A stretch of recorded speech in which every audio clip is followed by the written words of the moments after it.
مولاي صل وسلم دائما أبدا على حبيبك خير الخلق كلهم مولاي صل وسلم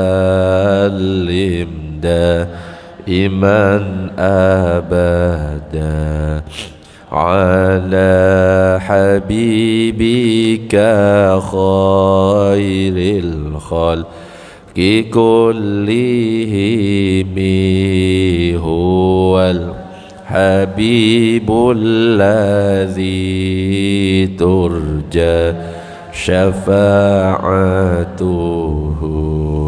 لكل هول من الأهواء مولاي صل وسلم دائما أبدا على حبيبك خير الخلق كلهم يا ربي بالمصطفى بلغ مقاصدنا واغفر يا واسع الكرم. Assalamualaikum warahmatullahi wabarakatuh. Bismillah walhamdulillah wassalatu wassalamu ala rasulillah sayyidina Muhammad ibn Abdillah wa ala alihi wa sahbihi wa man walah. La hawla wa la quwata illa billah, amma ba'du. Nawayna at-ta'alluma wat-ta'lim wat-tadhakkura wat-tadhkir wan-naf'a wal-intifa'a wal-ifadata wal-istifada wal-hassa ala tamassuki bi kitabillahi wa sunnati rasulih wad-du'a ila al-huda wad-dalalata ala al-khair wa batigha'a wajhillah mardatihi wa qurbihi wa thawabihi subhanahu wa ta'ala ila hadratin nabiyil mustafa Muhammadin sallallahu alaihi wasallam. Al-Fatihah. Bismillahirrahmanirrahim.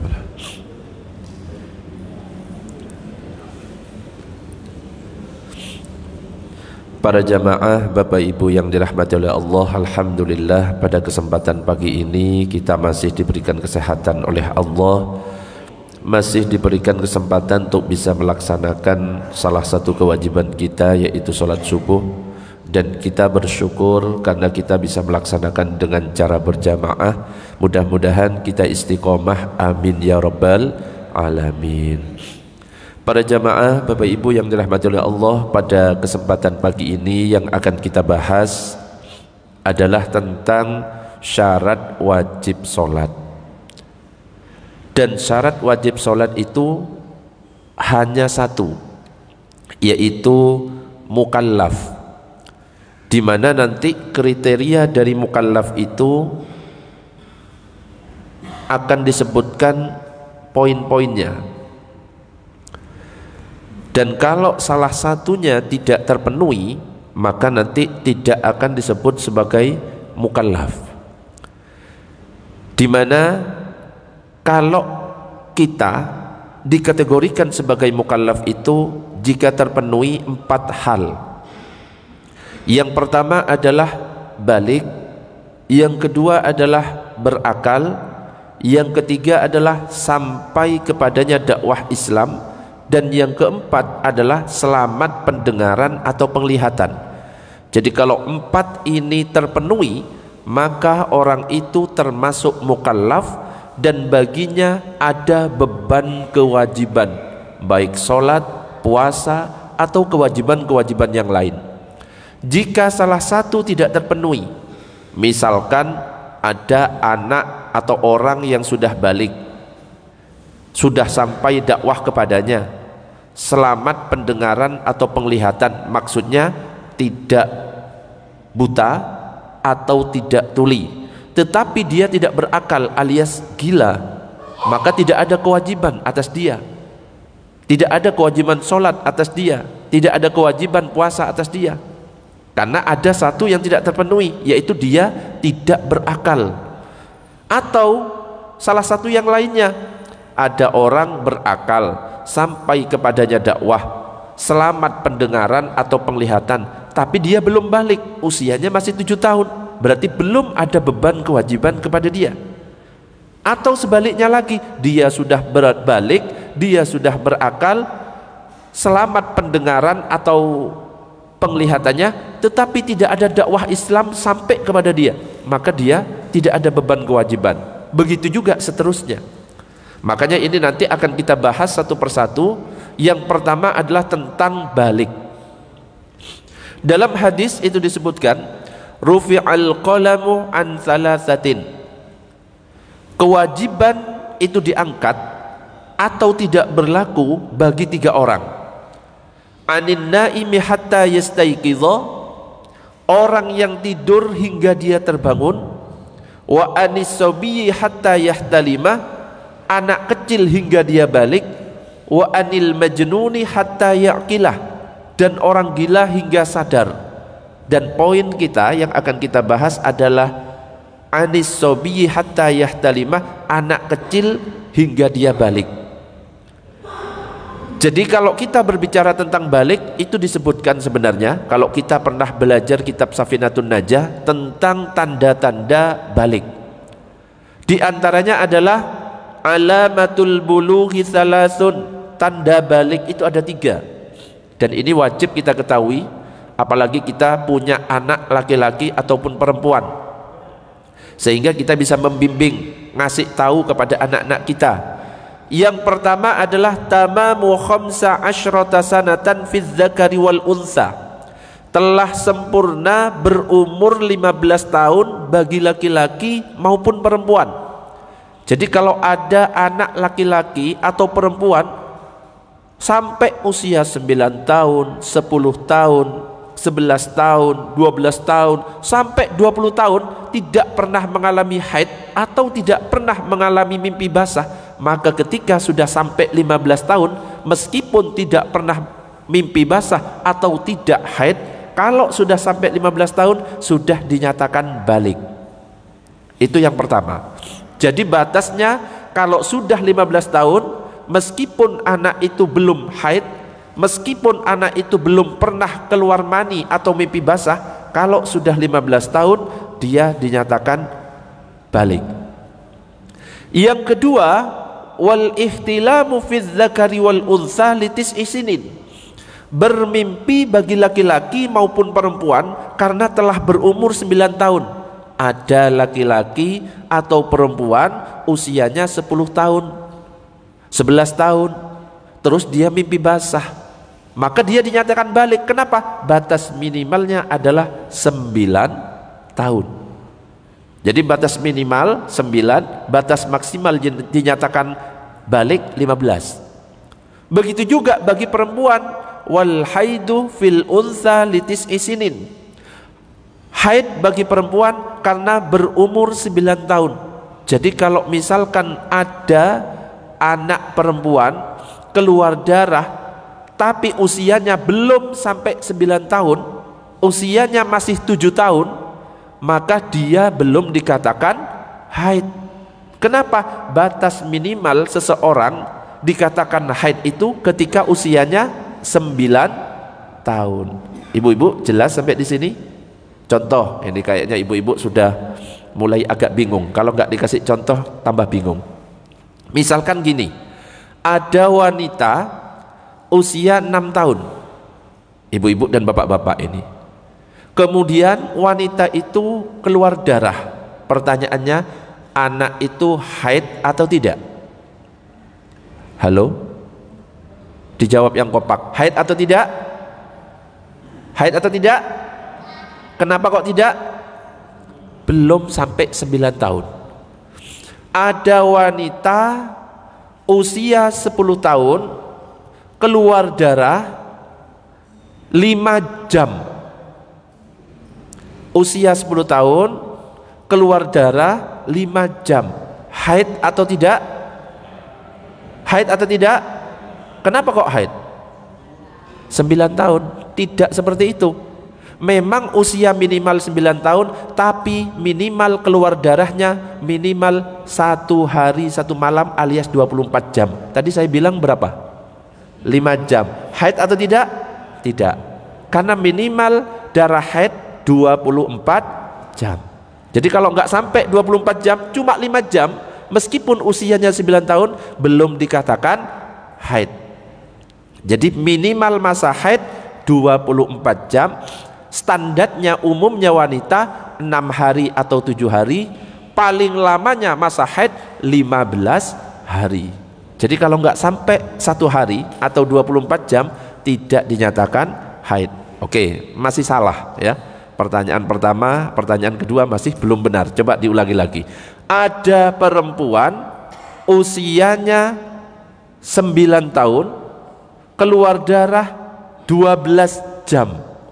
Habis itu tidak keluar darah lagi. Haid atau tidak? Haid atau tidak? Tidak. Kenapa? Belum 24 jam. Meskipun sudah usianya 9 tahun. Nah sekarang biar lebih jelas. Ada wanita usia 10 tahun keluar darah 2 hari. Haid atau tidak? Kok saya ono sing tidak itu? Haid atau tidak? Belum tentu. Coba perhatikan pelan-pelan. Usianya 10 tahun. Keluarnya 2 hari. Haid atau tidak? Belum tentu. Dilihat keluar darahnya di mana. Kalau di hidung namanya mimisan ya. Jadi yang harus diingat, minimal usia 9 tahun, terus minimal keluarnya 24 jam.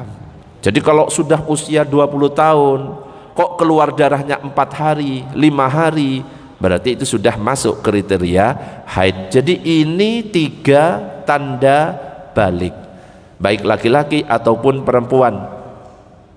Telah sempurna berumur 15 tahun, mimpi bagi laki-laki ataupun perempuan karena telah berumur 9 tahun, haid bagi perempuan karena berumur 9 tahun. Allahumma shalli ala sayyidina Muhammad.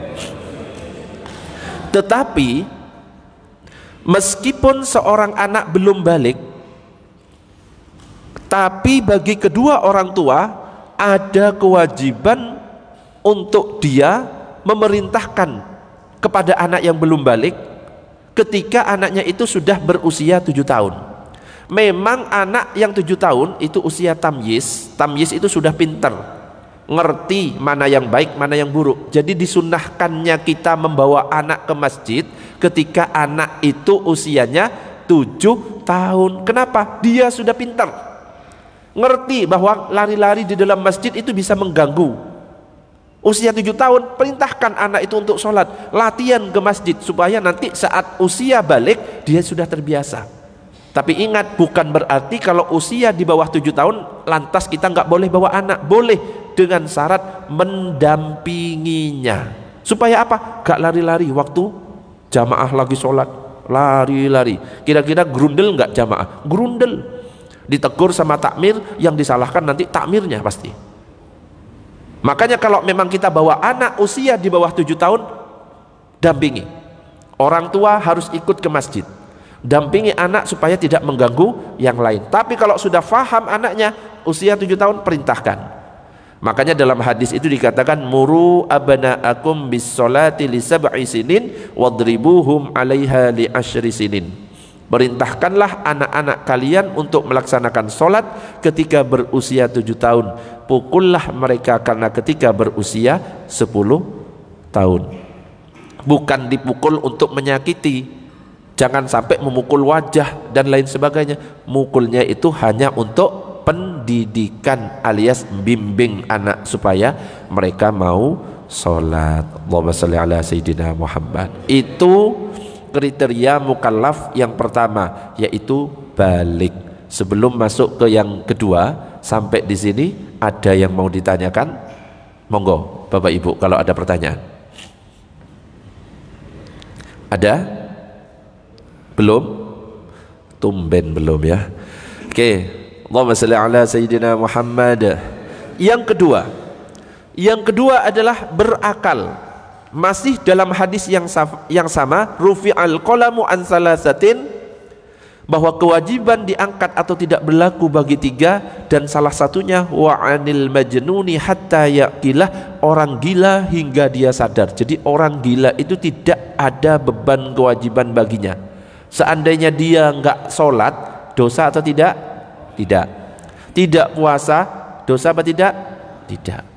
Seandainya lahirnya dalam keadaan gila, matinya juga dalam keadaan gila, masuk surga atau neraka? Mulai bingung. Masuk surga atau neraka? Masuk surga. Makanya Bapak Ibu kalau pengen nggak sholat masuk surga, puasa tapi masuk surga, salah satu caranya jadi orang. Siap Bu? Ya ojo, ya nggak enak ya. Jadi jangan pernah kita merendahkan orang gila. Dia itu mulia di sisi Allah. Kenapa?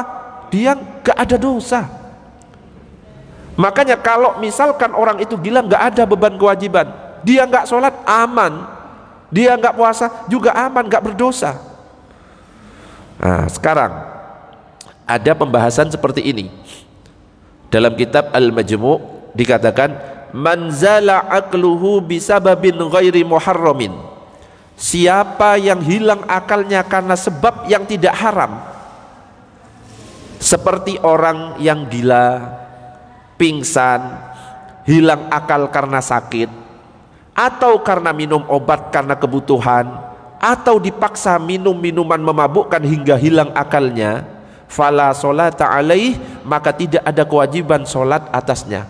Jadi kalau ada orang hilang akalnya tapi penyebabnya bukan karena sesuatu yang haram, mungkin karena dia sakit minum obat sehingga dia mungkin gak sadar sampai beberapa hari, maka dikatakan oleh Imam Nawawi tidak ada kewajiban sholat atasnya.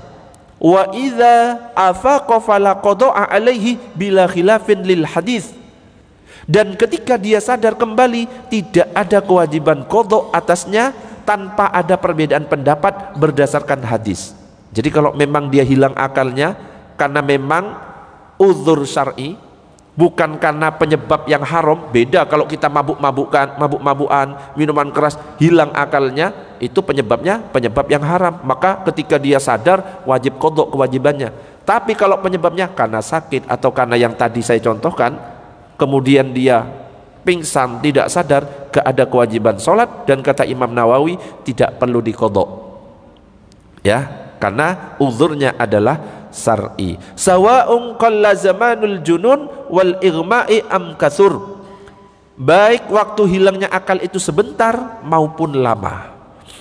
Terus ada lagi pembahasan, wa amma man zala aqluhu bijununin aw ighma'in aw maradin fala yajibu alaihi liqaulihi sallallahu alaihi wasallam rufi'al qalamu an salasatin fanassa 'alal majnun wa qisna alaihi kullaman zala aqluhu bisababin mubahin. Adapun orang yang hilang akalnya karena gila, pingsan atau sakit, maka tidak wajib atasnya sholat atau ibadah lainnya. Berdasarkan sabda Nabi, telah diangkat pena atau catatan amal dari 3 golongan. Dan beliau secara tegas menyebutkan orang gila. Dan kami menganalogikannya atau mengkiaskan dengan setiap orang yang hilang akal karena sebab yang dibolehkan. Berbeda jika sebabnya itu yang haram, seperti disebutkan dalam keterangan yang ada dalam kitab Al-Majmu'.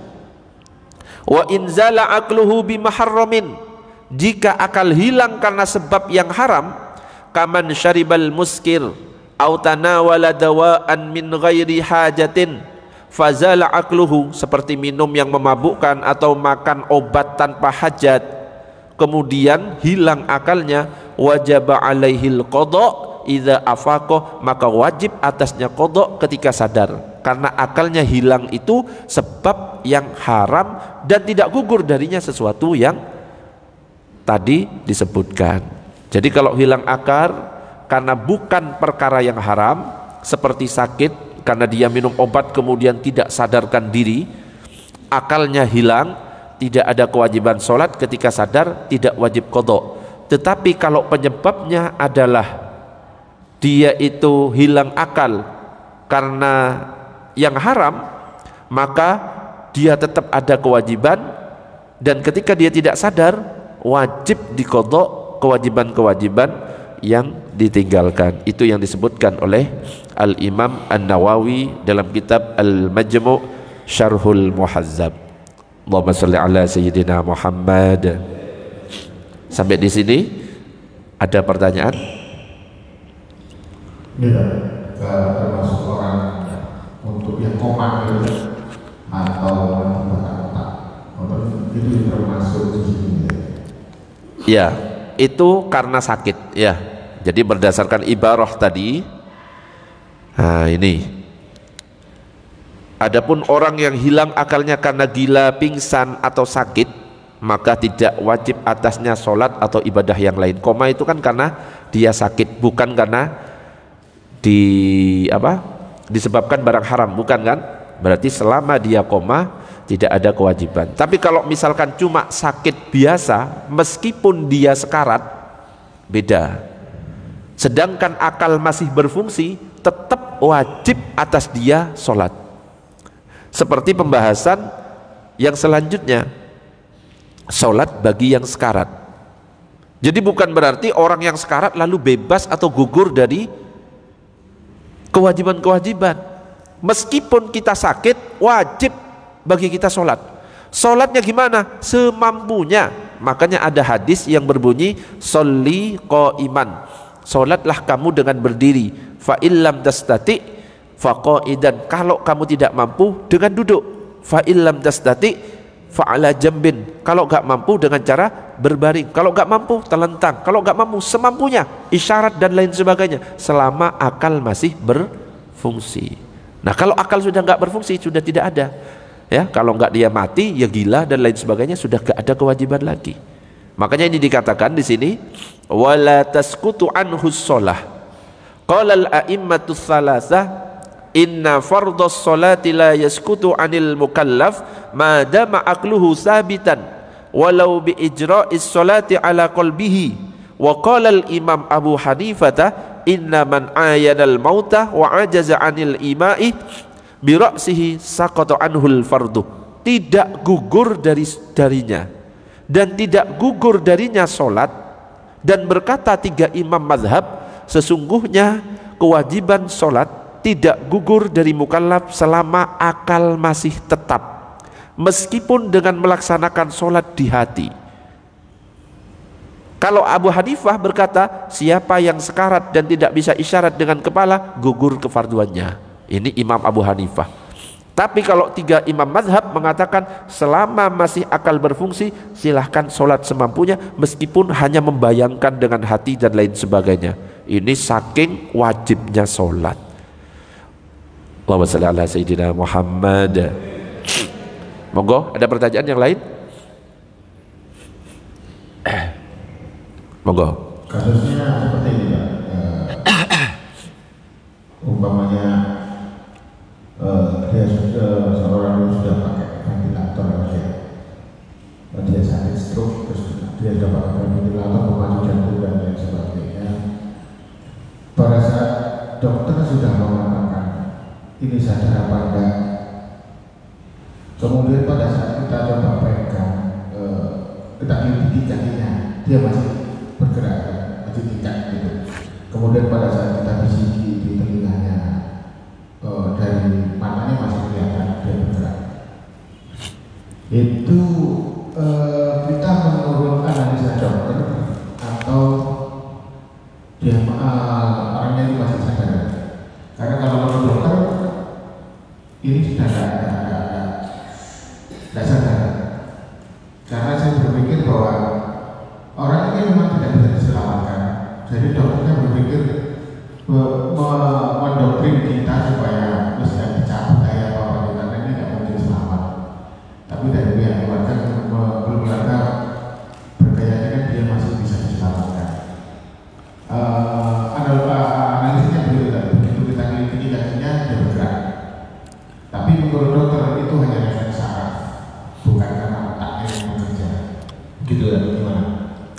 Ya, makanya kadang-kadang dalam ilmu fikih itu kadang-kadang masalah kesehatan itu disuruh tanya kepada ahlinya. Misalkan kita, apakah kita boleh bertayamum atau tidak, kan sesuai dengan ahlinya. Oh, katanya dokter ternyata nggak boleh pakai air, berarti kita boleh bertayamum karena ada bahaya kalau misalkan kita pakai air. Makanya dalam Al-Quran surat Al-Anbiya dan juga surat An-Nahl itu dikatakan fas'alu ahlaz zikri in kuntum la ta'lamun, tanyakan kepada ulama jika kamu tidak mengetahui. Nah, kalau yang dikatakan orang yang faham tentang masalah kesehatan itu siapa? Dokter. Kalau dokter memang sudah mengatakan ini sebenarnya nggak sadar, ya secara kesehatan ya kita manut kepada yang faham, ya, karena pasti dia dokter punya dalil dari apa? Dari mungkin ngetes kesehatannya dan lain sebagainya. Sedangkan kita kan cuma mengira-ngira. Boleh kita pakai pendapatnya dokter karena dokter itu yang ahli dalam masalah kesehatan. Oh, dokter mengatakan ini sudah nggak sehat, berarti ya sudah kita mengatakan oh berarti sudah tidak mukallaf, bukan tidak sehat, tidak sadar akalnya. Ini hanya refleks. Ya sudah, berarti dia sudah tidak mukallaf dan tidak ada kewajiban. Tapi kalau dokter masih mengatakan ini sebenarnya masih sadar, masih mendengar, cuma dia tidur aja. Kalau dibisiki dia masih mendengar, berarti dia masih sadar. Kalau seperti itu kita manut kepada yang ahli. Ya, kalau misalkan setiap orang boleh berpendapat, ya bisa macam-macam. Ya, ini menurut saya lah. Anda siapa? Dokter bukan? Kan gitu kan? Kita tanya langsung kepada ahlinya. Gimana dok? Ini akalnya masih sadar atau tidak? Dokter mengatakan tidak sadar. Berdasarkan mungkin hasil pemeriksaan dan lain sebagainya. Ya sudah, kita sami'na wa ata'na kepada yang faham masalah kesehatan. Ya sudah, kalau sudah tidak sadar atau akal sudah tidak sempurna, tidak ada kewajiban sholat baginya. Kalau ternyata dokternya aja yang ngawur, dia yang akan bertanggung jawab di sisi Allah. Kita nggak usah aneh-aneh, kecuali kita tahu dia memang benar-benar sadar. Diajak ngomong, dia ngomong, diajak bercanda, dia masih bercanda, cuma nggak bisa apa-apa, maka dia itu berarti masih ada kewajiban sholat. Nah, ketika misalkan kok ternyata orang ini meninggal sedang akal masih berfungsi, cuma dia mungkin susah untuk melakukan ini, stroke dan lain sebagainya, maka nanti akan ada pembahasan sholat bagi orang yang meninggal tapi dia punya utang, seperti yang disebutkan dalam kitab I'anatut Thalibin. Seperti ini pembahasannya. Man mata wa alaihi sholatun fala qada'a alaihi wala fidyatah. Jadi ada 3 pendapat. Ketika ada orang meninggal, dia punya hutang sholat. Pendapat pertama mengatakan siapa yang meninggal dunia dan padanya terdapat kewajiban sholat, maka tidak ada qadha dan tidak perlu dibayar fidyah. Wis urusan dia. Tega enggak kira-kira? Tega. Pendapat pertama, gak usah qadha, gak usah fidyah. Ya nanti dia aja yang bertanggung jawab di hadapan Allah. Kok tega banget gitu ya. Tapi ada pendapat yang berikutnya. Wa fi qaulin kajam'in minal mujtahidin annaha tuqda anhu li khairil Bukhari li khabaril Bukhari wa ghairihi. Menurut segolongan para mujtahid, sesungguhnya salat juga diqadai berdasarkan hadis riwayat Bukhari dan lainnya. Makanya segolongan imam cenderung memilih pendapat ini. Ya, seperti Imam Subeki juga mengerjakannya untuk sebagian kerabat-kerabatnya. Pendapat yang kedua mengatakan diqadai oleh keluarga. Kalau mungkin dia sadar sebenarnya cuma nggak mampu untuk sholat, mungkin ya karena ya kan banyaknya gitu kan ya. Oh ini 7 hari kemarin waktu sakit, tapi dia ya posisi sadar waktu itu, maka boleh diqadai oleh keluarganya. Ya dibagi, misalkan ada adiknya, kakaknya, kamu sholatnya sekian ya, kamu sekian, kamu sekian, biar nggak memberatkan. Ada lagi pendapat yang ketiga, lanjutan dari penjelasan tadi, adalah dengan membayar setiap satu sholat fidyah 1 mud. Nah ini sebagian ulama pengikut Syafi'i memilih dengan mengganti setiap satu sholat dengan 1 mud. Berarti kalau misalkan 1 hari tidak sholat, berarti 5 sholat, berarti 5 mud. 5 mud itu berapa? 1 mudnya itu 6,75 ons gampangnya 7 ons. Lebih gampangnya lagi 1 kilo. Wes, dibulat-bulatkan. Berarti kalau misalkan 1 hari full tidak sholat, berarti 5 kilo. Kok 7 hari? Tinggal dikalikan 5 kali 7, 35 kilo. Ini fidyah bapak saya yang sudah meninggal yang gak sholat. Sudah selesai. Jadi ada 3 pendapat. Pendapat pertama mengatakan tidak ada qadha baginya, tidak ada fidyah baginya. Yang kedua diqadai oleh keluarganya. Yang ketiga dibayar fidyah dengan 1 mud setiap sholat yang ditinggal. Kalau bisa pilih yang 2 atau 3. Ya, kasihan kalau kita weslah urusannya nanti, kasihan. Kalau enggak diqadai ya bayarkan fidyah.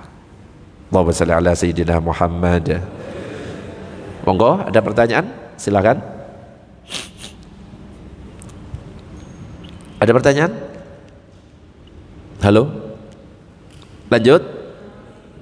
Hah? Ya, monggo, mic-nya boleh digeser dulu.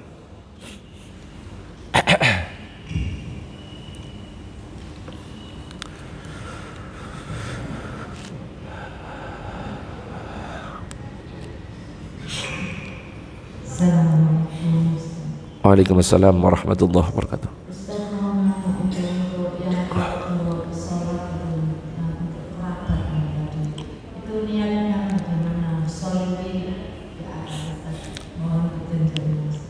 Ya, ya. Kadang-kadang kita itu bingung dengan niat. Ya, mau puasa Muharram, Ustadz niatnya apa? Mau puasa Tasu'a, Ustadz niatnya apa? Mau puasa Arafah, Ustadz niatnya apa? Kalau memang bingung, jangan repot-repot dengan lafadz niat. Meskipun lafadz niat itu hukumnya sunnah. Cukup dengan bahasa sendiri, bahasa Indonesia, bahasa Jawa, bahasa Madura, lintaskan dalam hati, itu sudah sah. Saya qadha sholat duhur untuk si fulan. Sudah selesai. Allahu Akbar, sudah selesai. Ya, saya sholat duhur untuk si fulan, saya ngodoi sholatnya si ini, dengan bahasa apa saja bebas. Makanya kalau saya niat puasa, kadang-kadang saya pakai bahasa Madura. Niat sholat kadang-kadang pakai bahasa Madura. Tapi tentunya yang dilintaskan dalam hati ketika takbiratul ihram, Allahu Akbar. Bahasa Maduranya misalkan gimana?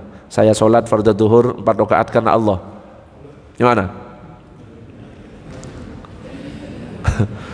Kalau misalkan puasa Ramadan gimana? Niat ingsun, ya kan? Kalau bahasa Madura, kaula apa sah are lakuna dalam bulan Ramadan tahun panikah karena Allah Ta'ala. Saya biasanya niatnya pakai bahasa Madura. Karena waktu saya ngaji di Madura itu ya dengan bahasa Madura. Makanya kalau saya disuruh ngaji dengan bahasa Jawa nggak bisa. Ya utawi, iki, iku nggak bisa. Saya bisanya bahasa Madura. Arkanul Islami khamsatun, dining benyak-benyak rukun Islam panikah bedelema. Apa kita ganti dengan bahasa Madura? Sekalian nggak ada yang ngerti. Nggak bisa saya. Kalau niru Ustadz nggak bisa dengan bahasa Jawa. Tapi bahasa Madura, ayo, nggak akan kalah saya. Bahasa Madura. Nggih.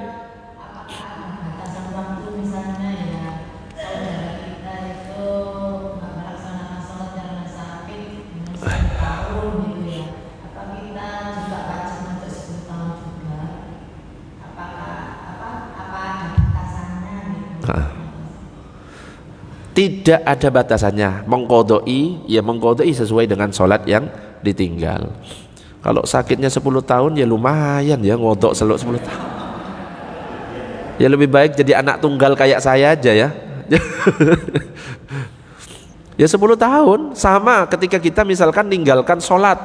Mungkin waktu kuliah ya, masih zaman-zaman jahiliyahnya, kita pernah meninggalkan sholat selama setahun. Nah, bukan berarti kita taubat cuma istighfar, sholat sunnah taubat terus selesai. Enggak, 1 tahun itu wajib diqadha. Makanya kemarin pembahasannya yaitu tentang qadha sholat yang bertahun-tahun kita tinggalkan, minimal dengan dicicil. Kalau dalam kitab Fathul Mu'in itu malah lebih kenceng, tidak boleh sholat sunnah sebelum qadhanya selesai. Jadi nggak boleh qobliyah ba'diyah. Itu dalam kitab Fathul Mu'in. Cuma ada pendapat yang lebih ringan, ya. Boleh sholat sunnah, tapi minimal kita mencicil. Kalau misalkan utang 1 tahun, ya kita bayar selama 1 tahun, kita sholat 2 kali, ya. Sholat subuh, habis itu qadha subuh. Sholat duhur, habis itu qadha duhur. Loh Ustaz, kalau habis subuh boleh nggak qadha? Boleh. Kalau qadha tidak terpengaruh dengan waktu yang dilarang. Meskipun dilakukan habis asar, boleh kalau mengqadha. Yang nggak boleh itu kalau sholat sunnah mutlak, yang nggak ada sebabnya, itu nggak boleh. Contoh sholat hajat, sholat tasbih, itu sholat sunnah mutlak, nggak boleh dilakukan setelah subuh atau setelah asar. Tapi kalau mengqadha sholat boleh. Atau sholat sunnah yang ada sebab, misalkan tahiyatul masjid, itu boleh meskipun setelah subuh atau setelah asar. Kadang-kadang orang langsung disamaratakan, gak ada sholat setelah subuh dan setelah asar. Nah, gak dibaca penjelasannya. Penjelasan dari ulama, sholat sunnah mutlak yang gak ada sebabnya gitu.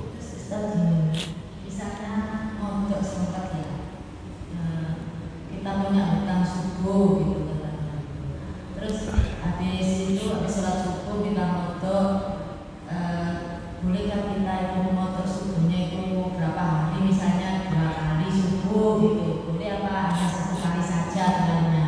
Makasih. Ya, apakah boleh lebih dari 1? Justru lebih bagus, lebih cepat, lebih baik. Ya, utangnya 1 tahun, saya ngodoknya 2 kali, berarti kan bayarnya cuma setengah tahun, betul? Ya, saya setiap mengqadha langsung 5 sholat Ustaz, subuh, ya tinggal lebih cepat selesainya.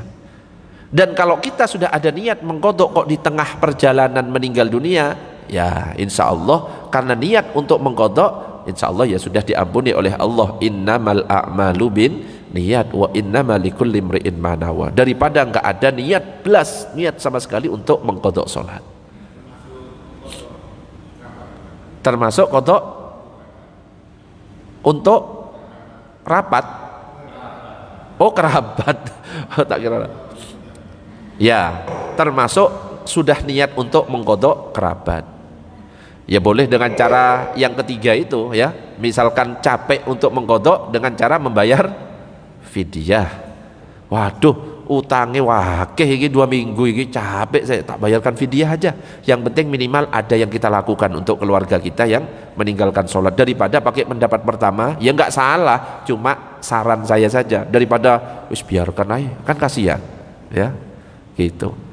Allahumma shalli ala sayyidina Muhammad. Lanjut, ada pertanyaan masih? Belum? Oke, kita lanjut. Yang ketiga, sampai kepadanya dakwah Islam. Dalam Al-Quran itu disebutkan wa ma kunna mu'adzibina hatta nab'atsa rasula, dan kami tidak akan mengazab sebelum kami mengutus seorang rasul. Jadi kalau ada suatu tempat yang tidak terjangkau dakwah Islam sama sekali, dia nggak ngerti Islam, bahkan kata Islam saja nggak ngerti, mungkin pelosok di mana gitu, memang nggak ada, maka dia tidak termasuk mukallaf. Kenapa? Tidak ada dakwah yang sampai kepada mereka. Seandainya mereka maksiat, namanya nggak ada dakwah, tetap dia termasuk orang yang selamat.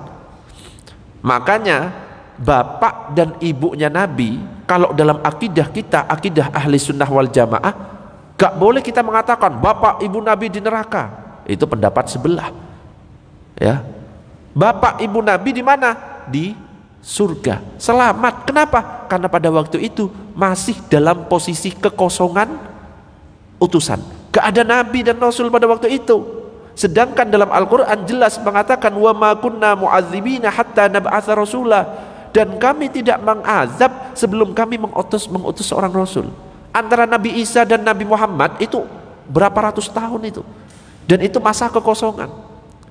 Makanya jangan sampai kita mengatakan bapak Nabi itu di neraka, itu berarti bukan akidah ahli sunnah wal jamaah. Ibu Nabi di neraka, jangan sampai seperti itu ya, karena termasuk ahlul fatrah ya, orang yang berada di kekosongan Nabi atau Rasul. Gak ada Rasul dan Nabi yang diutus. Wong Nabi aja baru lahir, bapaknya sudah meninggal. Baru usia berapa tahun ibunya meninggal. Jadi belum ada dakwah Islam di situ.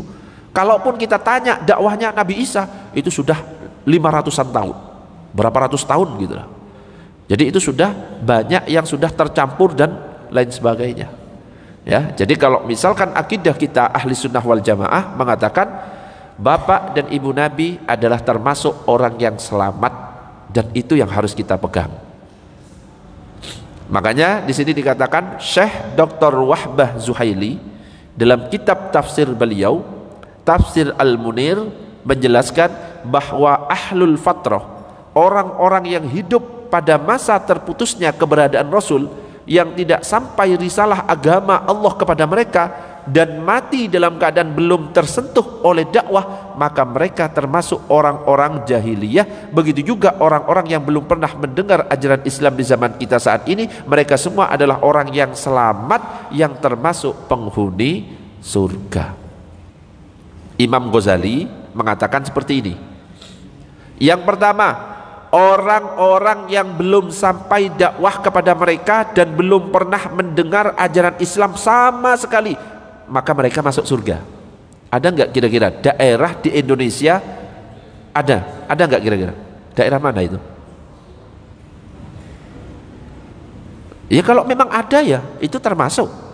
Yang poin pertama seperti yang disebutkan oleh Imam Ghazali. Cuma saya tidak tahu daerahnya.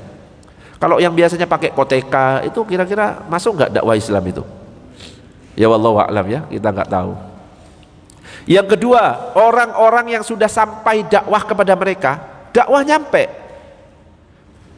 dan juga mukjizat-mukjizatnya, namun tidak mau beriman, seperti orang-orang kafir di zaman kita, mereka masuk neraka. Dakwah Islam banyak sekarang.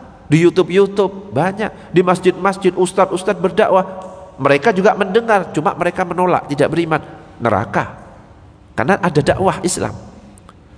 Dan yang ketiga, orang-orang yang sampai dakwah kepada mereka, namun kabar-kabar yang mereka terima adalah kabar-kabar bohong tentang Islam, atau kabar-kabar yang hanya menjelek-jelekkan citra agama Islam.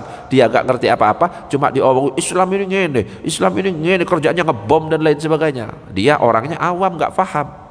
Maka orang-orang seperti ini mereka masih bisa diharapkan masuk surga. Ya karena memang yang didapatkan berita-berita bohong tentang Islam. Ini penjelasan dari Imam Ghazali dan juga dari Syekh Wahbah Zuhaili. Ini saya kutip dari kitab Tafsir Al-Munir. Ini kutipan-kutipan kitabnya. Allahumma shalli ala sayyidina Muhammad. Ada pertanyaan sebelum saya lanjutkan ke yang terakhir? Belum? Kita lanjut ke yang terakhir. Masuk kriteria mukallaf jika selamat pendengaran atau penglihatan. Jadi pakai kata atau, bukan dan. Selamat pendengaran atau penglihatan. Maksudnya pendengaran atau penglihatan. Jadi kalau ada salah satu yang berfungsi, dia selamat. Kok dia selamat? Dia mukallaf. Ya. Tetapi kalau dua-duanya nggak berfungsi, dia buta, dia tuli, dia itu mukallaf. Orang yang selamat nanti, dia masuk surga nanti. Kalau memang dia lahir dalam keadaan buta dan dia tidak bisa mendengar. Gimana dia mau mendengarkan dakwah Islam sedangkan dia tuli? Gimana dia mau lihat cara-cara sholat atau kewajiban-kewajiban yang lain sedangkan mata dalam keadaan buta? Maka dia termasuk orang yang selamat kalau memang dia buta dan tuli. Tapi kalau salah satunya selamat, artinya dia bisa melihat cuma tuli, dia masih bisa belajar ya dakwah Islam dengan cara melihat. Atau dia buta tapi bisa mendengar, dia bisa gini loh caranya, masih bisa mendengar, dia masih termasuk mukallaf dan masih ada kewajiban bagi dia untuk kewajiban-kewajiban umat Islam. Jadi seseorang yang dilahirkan dalam keadaan buta dan tuli, atau kedua cacat tersebut terjadi sebelum balik, maka dia tidak wajib melaksanakan sholat meskipun dapat berbicara. Dia juga tidak wajib mengqodoknya jika kecacatan itu hilang darinya. Kalau pas tiba-tiba sembuh, selama dia ya buta dan tuli gak perlu mengqodok.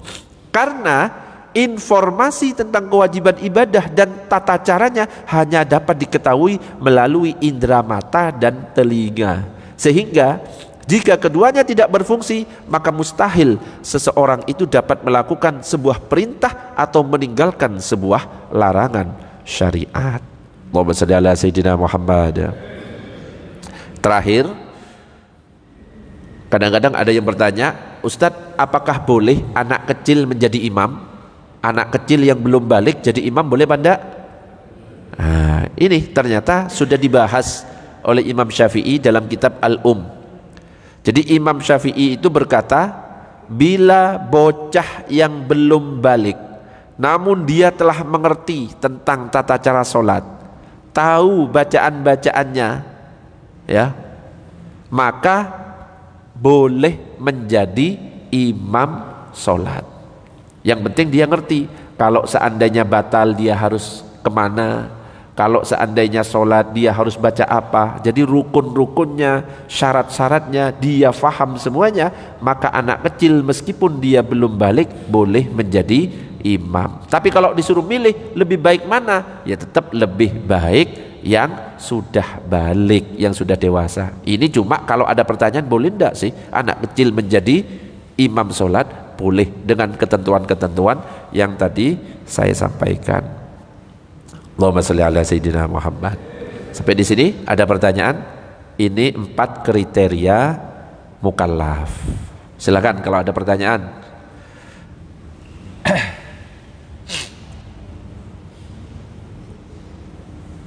Sudah tidak ada? Sudah, berarti cukup. Ini materi yang bisa saya sampaikan hari ini tentang syarat wajib sholat. Nanti akan ada juga pembahasan syarat sahnya sholat. Juga nanti ada hal-hal apa yang bisa membatalkan sholat, hal-hal apa saja yang tidak membatalkan sholat meskipun kita gerakannya banyak. Ya, kita kan gerakan cuma 3 kan, batal kan. Nanti ada gerakannya banyak tapi nggak batal. Tapi itu nanti di pembahasan selanjutnya. Mudah-mudahan sedikit yang saya sampaikan bermanfaat. Kita tutup dengan doa kafaratul majlis. Subhanakallahumma wa bihamdika asyhadu an la ilaha illa anta astaghfiruka wa atubu ilaik. Assalamualaikum warahmatullahi wabarakatuh.